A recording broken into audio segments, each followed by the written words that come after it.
Welcome student. इस video के अंदर हम कवर करेंगे एक्सरसाइज 5.2 का क्वेश्चन नंबर 15। स्टूडेंट क्वेश्चन के अंदर बोला गया है for what value of n are the n term of two APs this and this are equal, यानी कौन से टर्म पर जाकर के इन दोनों एपीज का nth टर्म इक्वल होगा, ये हमें बताना है।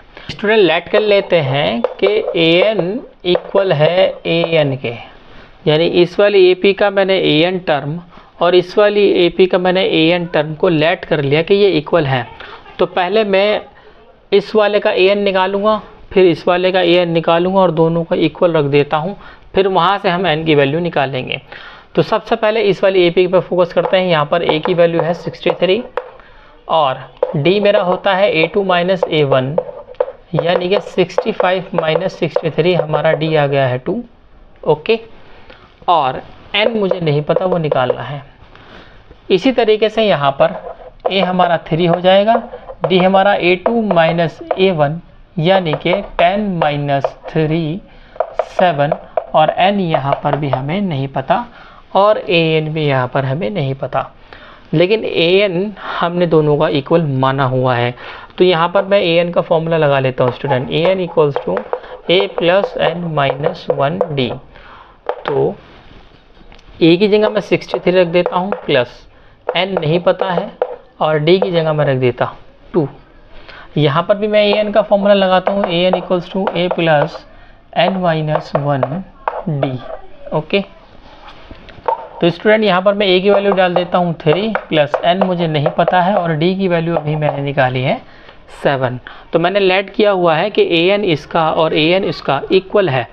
तो यानी ये वाली जो हमारी इक्वेशन है वो इस वाली इक्वेशन के इक्वल रख देते हैं स्टूडेंट। ठीक है, ये मान लीजिए 1, ये मान लीजिए 2। तो मैं लेट कर लेता हूँ, लेट या कह देते हैं कि इक्वेशन 1 इक्वल टू इक्वेशन 2। तो 63 plus n minus 1 into D equal हो गया है 3 प्लस n माइनस 1 इंटू 7 के।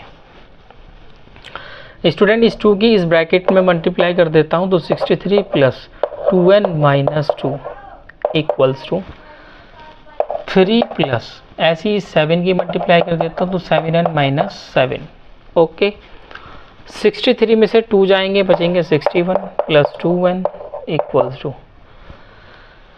7n प्लस का 3 माइनस का 7 माइनस के 4 बचेंगे स्टूडेंट।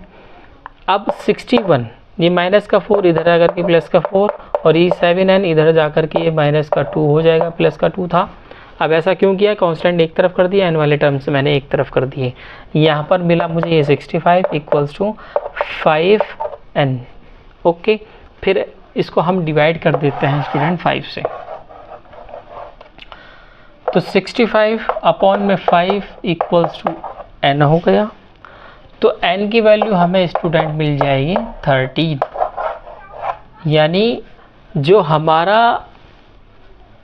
n होगा वो 13 होगा, जहाँ पर इसका an और इसका an यानी nth टर्म दोनों की इक्वल होगी। तो हम लिख देंगे 13th term of both APs are equal. यहीं पर हमारा क्वेश्चन नंबर 15 होता है फिनिश्ड। Thank you.